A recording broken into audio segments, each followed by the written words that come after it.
क्या आपको भी चक्रवृद्धि ब्याज के क्वेश्चंस को सबसे कम समय में हल करना है? तो आप बिल्कुल सही जगह पे हैं। हेलो दोस्तों, मैं हूं सुमित और स्वागत करता हूं आपका मैं अपने यूट्यूब चैनल पर।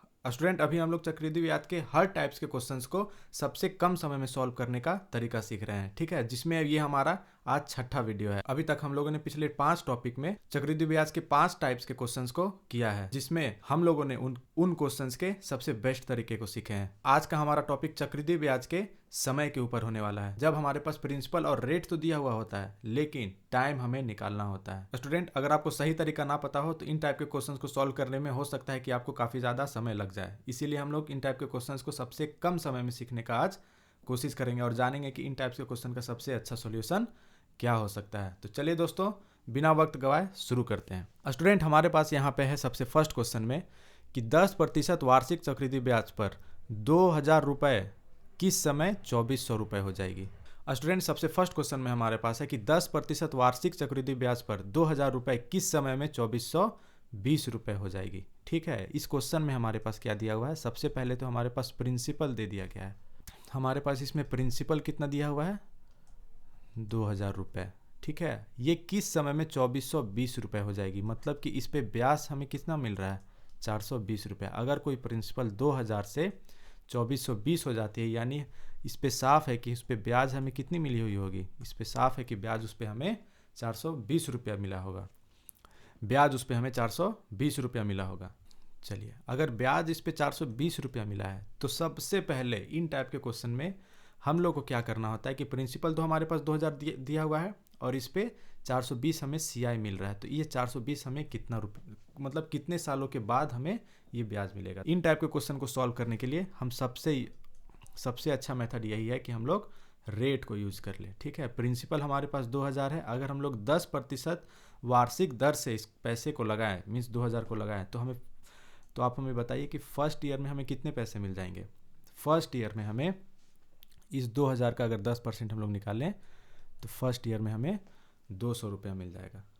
ठीक है, वैसे ही सेकेंड पैसा में कितना मिल जाएगा? सेकेंड ईयर में कितना मिल जाएगा? फिर से 200 रुपया मिल जाएगा और इस 200 रुपया का फिर से 10% मिलेगा, यानी 20%। अगर आप ध्यान दें तो ये कितना रुपया के बराबर है? ये बराबर है 420 रुपया के बराबर। तो टाइम हमें कितना लग गया? पहले तो ये और सेकेंड ये, यानी कि हमें टाइम का वैल्यू जो निकल कर आती है वो 2 ईयर निकल के आती है। इस क्वेश्चन में हम लोग फॉर्मूला का यूज़ नहीं करेंगे, क्योंकि अगर हम लोग फॉर्मूला का यूज़ किए तो हमें हो सकता है कि थोड़ा ज़्यादा समय लगे। ठीक है, टाइम हमारे पास कितनी आ गई? 2 ईयर्स आ गई। मैं फिर से एक बार इस क्वेश्चन के सॉल्यूशन को अच्छा से रिपीट कर देता हूँ। सबसे पहले स्टूडेंट हमारे पास थी प्रिंसिपल कितनी दी हुई है? 2000 दी हुई है और इस पे सीआई हमें कितना मिल रहा है? सीआई इस पे हम लोग को मिल रहा है 420। किस रेट से ही हमको सीआई मिल रहा है? तो आप बोलिएगा 20% से। चलिए, अगर इतना हो गया तो अभी हम लोग क्या करेंगे? प्रिंसिपल को यहाँ पे लिख लेते हैं और इसी को 10% के दर से इसका सीआई निकालना शुरू करते हैं हर एक साल। पहले साल में इसका अगर 10% के हिसाब से हम लोग को मिलेगा कितना? 200 रुपया। वैसे ही सेकेंड ईयर में हमको फिर से मिलेगा ये 200 रुपया और इस 200 का भी 10% मिल जाएगा, यानी हम लोग को 20 मिल जाएगा। टोटल सीआई हमें कितनी मिल गई? 420 रुपये मिल गई। टाइम हमें कितना लगा? टाइम हमें लगा 2 साल की। उम्मीद करता हूँ स्टूडेंट ये तरीका आपको समझ में आया होगा और इस टाइप के क्वेश्चन को सॉल्व करने का सबसे बेस्ट तरीका है। ठीक है, मैं फिर से रिपीट कर देता हूँ। तो चलिए, अगर ये तरीका आपको समझ में आया तो इस टाइप के और कुछ क्वेश्चंस को करके हम लोग अपना कॉन्सेप्ट को क्लियर कर लेते हैं। चलिए, सेकेंड क्वेश्चन हमारे पास है, किसी राशि पर 10% चक्रवृद्धि ब्याज से 50,000 रुपये पर 10,500 रुपये ब्याज हो तो समय कितना होगा। स्टूडेंट, इस क्वेश्चन में हमारे पास सबसे पहले तो प्रिंसिपल दी हुई है। प्रिंसिपल हमारे पास है कितनी? 50,000 रुपये। ठीक है, और इस पे सीआई हमें कितनी मिली है? इस पे हम लोग को सीआई मिली है 10,500 रुपये। रेट भी हमें दिया गया है कितना? 10% का हमें रेट दिया गया है। चलिए, अगर इतना डाटा हमारे पास दिया हुआ है तो जल्दी से हम लोग क्या करते हैं? इसे सॉल्व करके इसका आंसर निकाल लेते हैं। सबसे पहले हम लोग को क्या करना है? प्रिंसिपल यहाँ पे लिख लेना है 50,000। अब 50,000 का पहला साल में हमें कितना इंटरेस्ट मिलेगा इस 50,000 का 10% के हिसाब से? आप बोलिएगा कि 5,000 रुपये हमको मिल गया फर्स्ट ईयर में। सेकेंड ईयर में हमें कितना पैसा मिलेगा? सेकेंड ईयर में आप बोलिएगा कि 5,000 तो फिर से मिलेगा, लेकिन चूंकि ये चक्रवृद्धि ब्याज है तो इस 5,000 का 10% फिर से मिलेगा। तो आप बोलिएगा कि 500 रुपये हमारे पास फिर से आ गया। अगर हम लोग इसको सॉल्व करें तो टोटल सीआई हमें कितनी मिल गई? आप बोलिएगा कि टोटल सीआई हमें 10,500 मिल चुकी है, जो कि यही डाटा है। इसका मतलब टाइम का वैल्यू कितना आ जाता है? 2 साल आ जाता है। इस टाइप के एक और क्वेश्चन को हम लोग कर लेते हैं। चलिए, इस बार हमारे पास राशि नहीं दी गई हुई है, बस हमें अमाउंट बताया हुआ है कि जो भी हमारे पास राशि है वो एक समय के बाद दुगने से अधिक हो जाएगा। पूछ रहा है कि कितने समय में। मान के चलते हैं कि कम से कम समय में हमसे पूछ रहा है, ठीक है। कितने समय में दुगने से अधिक हो जाएगा? इसका मतलब ये बोलना चाह रहा है कि 100 रुपया कितने समय के बाद 200 रुपया से अधिक हो जाएगा, यानी इस पे ब्याज हमें कम से कम कितना मिले? 100 रुपया मिले, ठीक है। तो हम लोग फिर से सेम मेथड का यूज़ करेंगे, ठीक है। हम लोग फिर से सेम मेथड का यूज़ करते हैं। चलिए, सबसे पहले हम लोग हमेशा क्या लिखते हैं? सबसे पहले हम लोग हमेशा प्रिंसिपल लिख लेते हैं। अब इस पे हम लोग को फर्स्ट ईयर में 20% सीआई मिलेगी, यानी हमें 20 रुपये सीआई मिल गई। याद रखिएगा, सीआई हम लोग को 100 रुपया से अधिक चाहिए, ठीक है। पहले साल में हमें 20 रुपया सीआई मिल गई। चलिए, दूसरे साल में हमें सीआई कितनी मिलेगी? दूसरे साल में सीआई फिर से 20 रुपये मिलेगी, और इस 20 का 20% हमें फिर से मिलेगा, यानी हम लोग बोलेंगे कि 4 रुपया मिलेगा। पहला 2 साल में हमें सीआई कितनी मिली है? 44 रुपये। 100 से अभी कम है, इसका मतलब अभी हम लोग को और आगे बढ़ना है, ठीक है। चलिए, और अगर हम लोग आगे बढ़ें तो ये 20 रुपये तो हमें फिर से मिलेगी, ठीक है। और इस 20% का भी 20% हमें मिलेगा 4, इस 20% का भी 20% हमें मिलेगा 4, और इस 4 का भी 20% हमें मिलेगा 0.8 रुपया, ठीक है। अगर हम लोग फिर से सीआई को जोड़ें तो ये हो जाती है इधर 60 और ये उधर 72 और ये 72.8, यानी कि हम लोग बोल सकते हैं कि 3 साल के बाद भी हमें 100 रुपये तक का सीआई नहीं मिला। इसका मतलब अभी हम लोग को 1 साल और जंप करना है। चलिए, जैसे ही हम लोग 4th साल में जंप करते हैं तो 20 रुपये हमें फिर से मिल गई, और इन तीनों 20 रुपये पे 4-4 रुपये हमें मिलेगी। तो हम लोग लिख लेते हैं 4 4 4, ठीक है। और इस तीनों 4 रुपया पे भी फिर से हमें सीआई मिलेगी। लिख लेते हैं हम लोग 0.8 0.8 0.8, और इस 0.8 का भी कुछ मिलेगा, तो अभी हम लोग उसको इग्नोर कर लेते हैं। हमारा मकसद केवल 100 रुपये को जंप करना है। क्या हम लोग इन 4 साल में 100 रुपया को जंप कर पाएँ?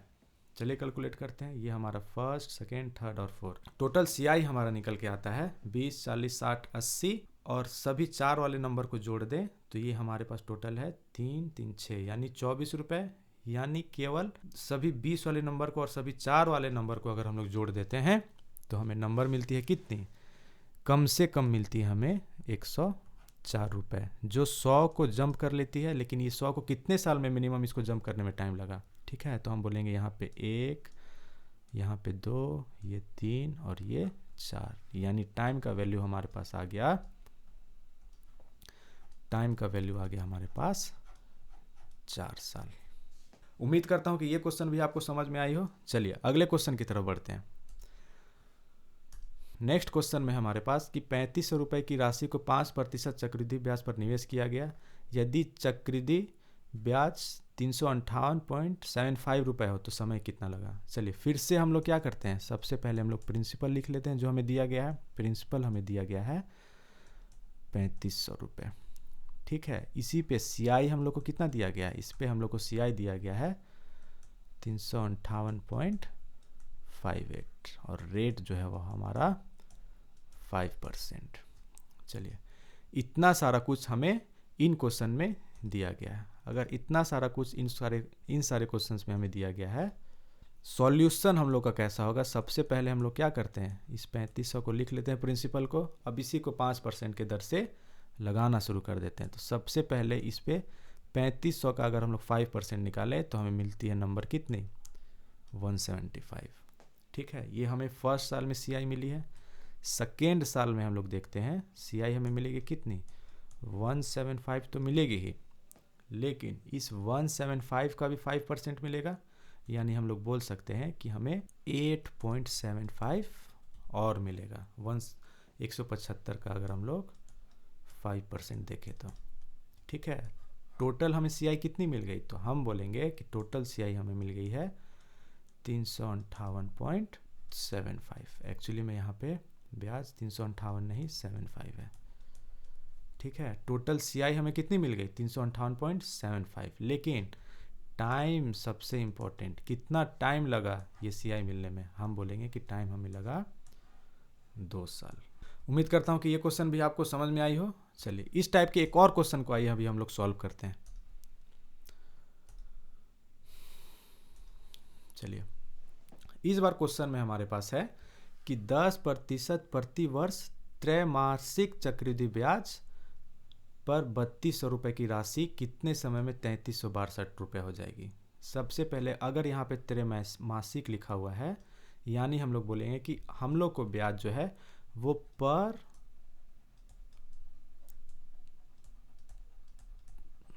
3 मंथ में देने हैं, हम लोग को ब्याज हर एक 3 महीने पे देने हैं। चलिए अगर हम लोग को ब्याज हर एक 3 महीने पे देने हैं तो रेट हमारा 10% थोड़ी होगा। हम लोग बोलेंगे कि रेट जो हमारा है, रेट को हम लोग क्या करेंगे, रेट को हम लोग 4 से डिवाइड दे देंगे, ठीक है। अगर हम लोग रेट को 4 से डिवाइड दे दें तो हमें यहाँ पे नंबर मिलेगी कितनी, 2.5। मतलब कि इस क्वेश्चन में रेट हमारे पास कितना है, 2.5। चलिए सॉल्व करने के लिए सबसे पहले हम लोग क्या करते हैं, प्रिंसिपल को लिख लेते हैं। तो चलिए फिर से प्रिंसिपल को अभी हम लोग लिख लेते हैं। प्रिंसिपल है हमारे पास कितना, 3200 रुपये। इस पे हम लोग को फर्स्ट ईयर में कितना ब्याज मिलेगा, जल्दी से आप हमें बताइए। फर्स्ट ईयर में हमें इस पे ब्याज मिलेगा 80 रुपये।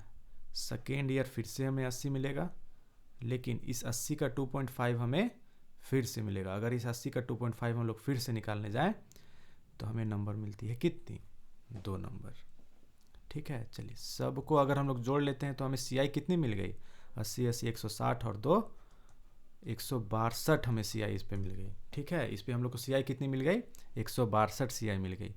हम लोग को वास्तव में कितना CI चाहिए था, वास्तव में भी हम लोग को CI 162 रुपये का ही चाहिए था, क्योंकि अगर 3362 रुपये हो जा रही है तो उस पर CI कितनी मिली होगी हमें, CI उस पर हम लोग को मिली होगी 162 रुपये। चलिए लेकिन हम लोग को यहाँ पे ध्यान ये देना है कि हम लोग को किस्त 2 बार देना पड़ा है, ठीक है, और हर एक 3 महीना पर देना पड़ रहा था। तो इस बार टाइम हमारे पास 2 साल नहीं होगा।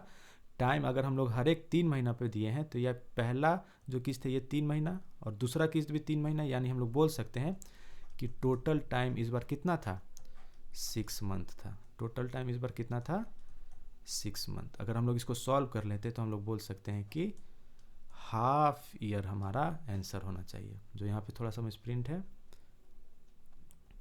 सही आंसर क्या हो जाएगा, 3 नंबर, ठीक है। इस पे हम लोग को CI कितनी मिल गई, ये CI हम लोग को कितना साल पे मिला, हाफ ईयर में। एक क्वेश्चन मैं आपको आपके स्क्रीन पर दे रहा हूँ, इस क्वेश्चन का आंसर आपको नीचे कमेंट बॉक्स में करके बताना है, और साथ ही हमें ये भी बताना है कि आपको अगले वीडियोस किन टॉपिक्स के ऊपर चाहिए। अगर आपको ये वीडियो पसंद आई हो तो प्लीज़ इसे लाइक, सब्सक्राइब एंड कमेंट करना ना भूलें, और साथ ही हमें ये भी बताएं कि ये वीडियो आपको कैसा लगा। स्टूडेंट्स मिलते हैं अगले वीडियो में, तब तक के लिए धन्यवाद।